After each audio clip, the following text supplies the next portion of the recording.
Hey guys, Real Spartan here. Welcome back to Darkest Dungeon. I know it's been a while because I got sick yesterday and I didn't record because I didn't feel like recording because I was sick. So, yeah. Today we're going into the Warrens here, and I've already picked out my party because I unfortunately have no frontline fighters, so I'm going to have to be using the man-at-arms that there's been in the last two missions again, because DNMGR is out on some holy mission and Dem is just gone, and I don't really have any other frontline fighters. Miguel is still level 2, so he's not really ready, and, do I not have a... oh wait, yeah, Faith is my only Hellion. So let's start. I put the regular trinkets on everyone. Here's a quick run-through, just in case you're really interested. So yeah, let's start. That should be enough supplies. Of course not bringing keys, because, you know, there's no secret rooms in short missions, like, ever. Okay, let's start. Quickly down there in the dark. But perhaps we can slay them even faster. If there could be secret rooms in the short missions, that most likely would have uncovered one. You know, if it would have generated one. But sadly, it has not. So you may be wondering what the point of this composition is, and basically it's a first level 3 mission composition. Still not going to be really top tier comps, like at least for now, but oh wow, this is a relatively bad setup to a room. I mean, look at all the fights. Unsurprising. These tunnels predate even the earliest settlers. There's 2 room fights, but there's 6 fights in total. And a ghoul at the start is not a very good sign of things to come. Let's start with a stab. Oh, I thought these were eldritch. I guess they're just beasts. I swear these things used to be eldritch. Look at them. They look horrible as all hell. I, of course, did not want that to hit the ghoul, but I kind of needed the speed buff anyway. What are the debuff resistance? The ghoul has 40% debuff resist, and this thing only has 60%, so it's a chance. And it's a complete failure of a chance, apparently. You may notice that my voice is a bit different because I upped the volume to stream, and I haven't changed it backwards because it seems okay. And yes, that Skull Toss did just reduce the half of the occultist's health, so that's a good sign of things to come. So I'll need to use the man-at-arms to defend him, of course. I want to get rid of this Corpse Eater so it can't blight, because our resistances are still kind of low. 2 dodges at least on the Howl. Time to use a torch now. And again, what's the chance of... yeah, Rampart has a pretty good chance to stun due to the stun amulet that I put on the man-at-arms. The Occult should be able to just heal himself up pretty quickly.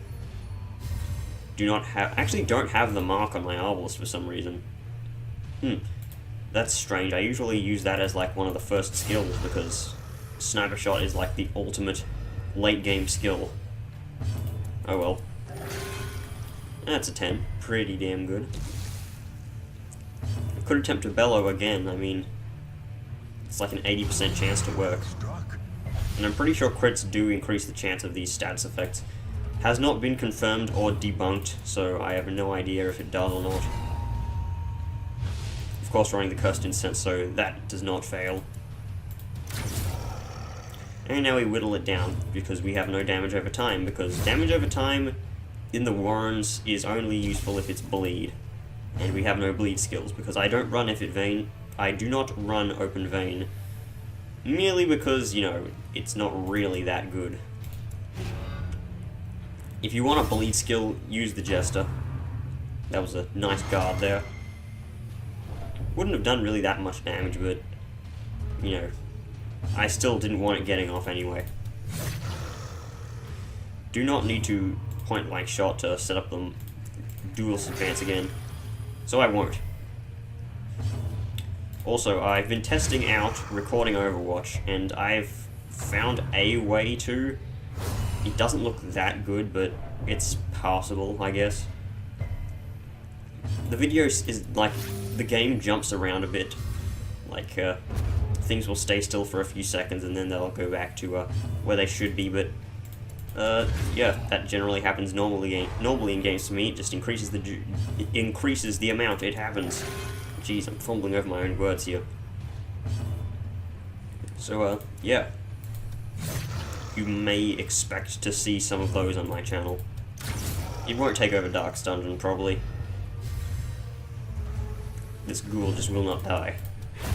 Prodigious size alone does does not dissuade the sharpened blade. There we go, first ghoul kill. And we have a damage buff. Of course, going to be using it on me because of the highest damage base of 13.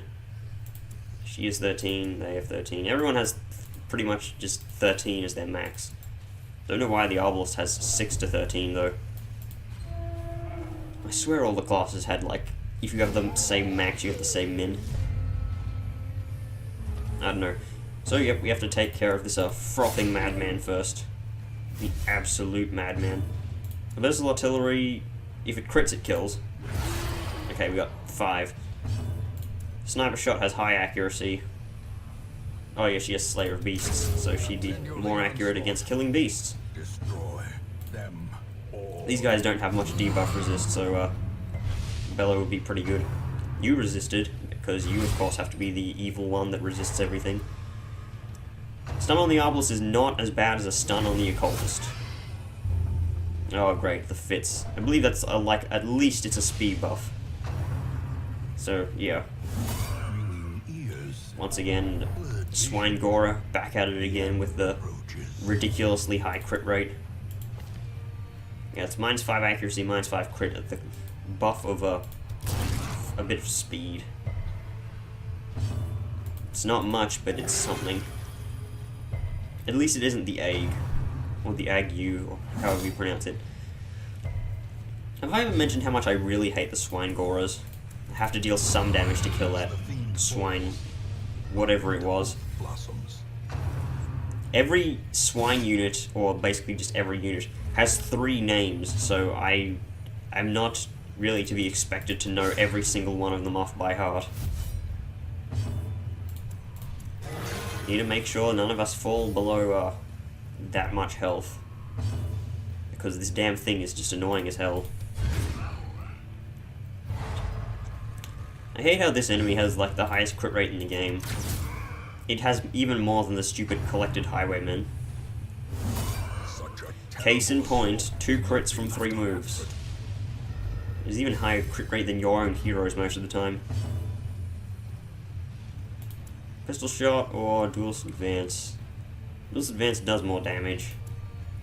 It's generally just, in general, a better move. Granted, pistol shot has more crit rate, but then again, what does crit rate matter if your damage isn't that good? I could attempt to push him back, but you know what, I'll get the speed buff. I don't need it because the man-at-arms is going to kill him anyway.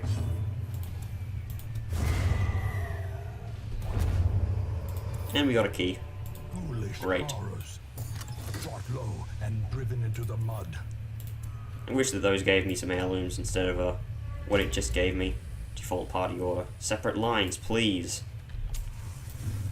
So, let's see, instant failure on traps? No, that's good. Oh great, we had a large corpse eater and a slavering ghoul. Of course, we need to take out the corpse eater first because it's just annoying. I mean, it doesn't really do anything. It marks you and then it attempts to deal some resemblance of damage, but that generally never happens because he always dies before he, you know, gets off the mark and attack combo. Because it has 2 speeds, so it's obviously not going to go first. And a good combo of your own will kill it. Push? No. Was hoping for a push there. So let's mitigate this thing. This is damage. Yeah, if we can just keep getting crits, that would be great. Stun? Hey, stun. Okay, that's 149% chance to stun, so higher chance than a max level thing without the stun amulet. Why I need to explain this, I really don't, but I feel like doing it anyway. So yeah, I haven't recorded in a while. The last thing I recorded was the stream like 2 days ago. Or was it 3 days ago? I've forgotten. It's been that long. I'm probably not going to be uploading the Yu-Gi-Oh thing that I did on my channel. I mean on my Twitch stream, because that really doesn't warrant a video of its own. it took long enough for me to upload the Darkest Dungeon thing. Victories mount, so too will resistance. Of course, I need to use holy water on those scrolling racks there. I don't know why the occultist doesn't get a benefit from those when they are clearly occult scrollings. He should be interested in that at least.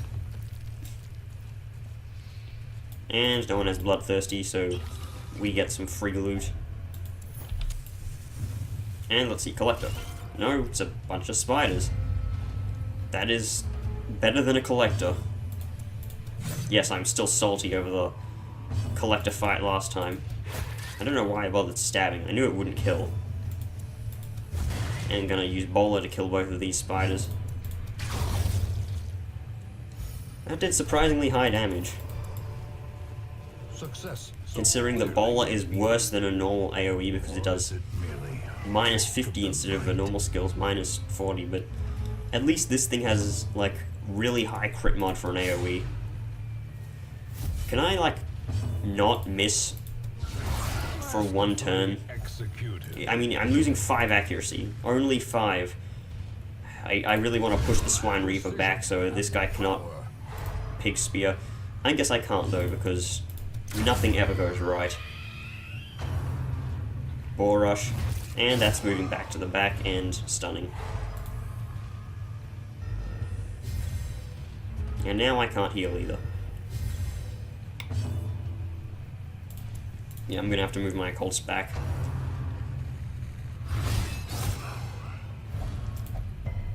At very least, he didn't get stunned again. Let's try and bellow. The Hulking Swinotaur I don't think can hit the 4th rank when in the 1st rank. He's of course going to Trot Retreat. Which does no damage, so there's like no... like, I don't know why it has Trot Retreat not just be a single self-target attack thing. Devastating blow.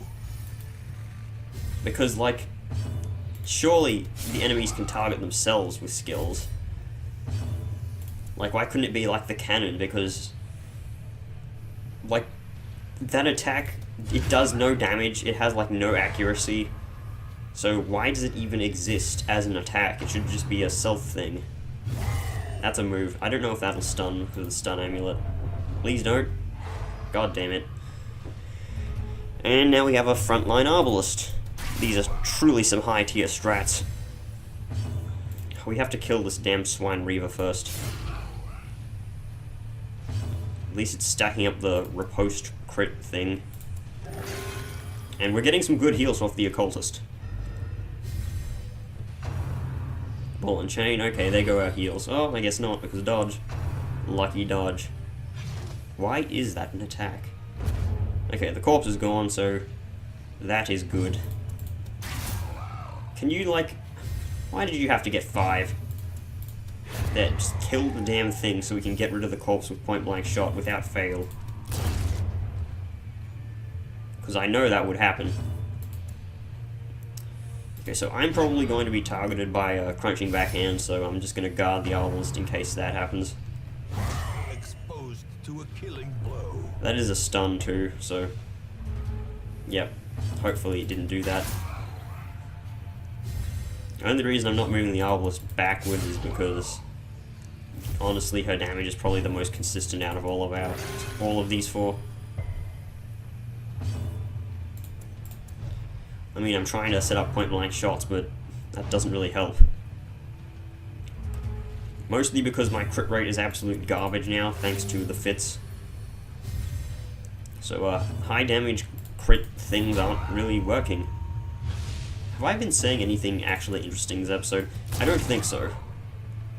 Usually I'm self-aware about how bad my commentary is, and I say, oh, my commentary is the worst. No, literally this episode I think it is the worst it's ever been. Because I have, like, nothing to talk about. I mean, it's just me going through this mission. It's a standard level 3 mission, so it's harder than the others because I don't have level 3 gear. But, yeah, hopefully after this one I will have some. So, let's backtrack and go fight those monsters because I need to get the treasure that's behind them.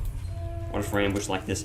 It is literally, well, not literally, it's almost literally impossible to get ambushed like that. And no, I am not fighting the Shambler. We aren't even fit to take out the normal enemies here. What makes you think we can take out a Shambler? I really want to take out the disease givers first. Even more than the stupid swine gorers with their massive damage. Okay, so you cannot dodge. So you're going to die next turn. Or this turn. That's good. Nice crit, me. About to break. Reminds me of that one thing from Futurama, the first movie. Nice kick, me. Why are you back in time? The professor told you not to use the code. Fine, genius. Don't use the code.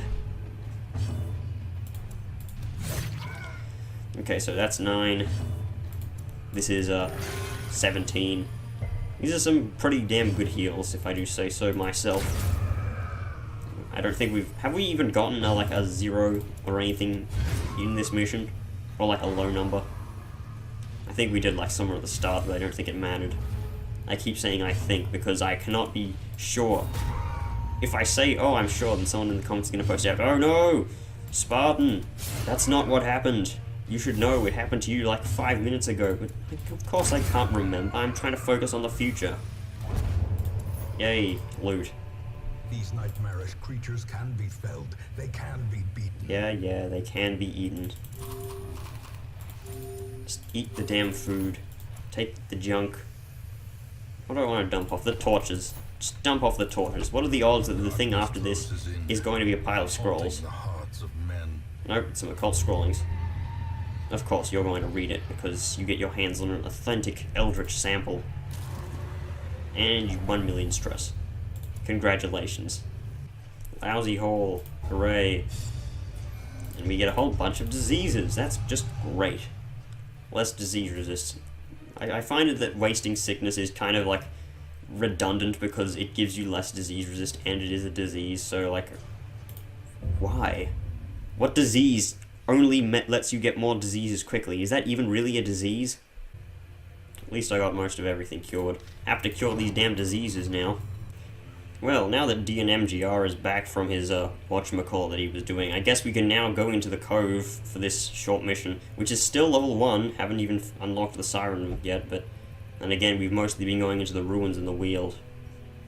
Like, wait, was that the first Warren's mission we did? No, that was like the second. But still, it doesn't matter. So I'll see you guys in the next video where we go and go to the cove level 3 and get some more of these deeds, because we honestly have nowhere near enough. So, yep, bye.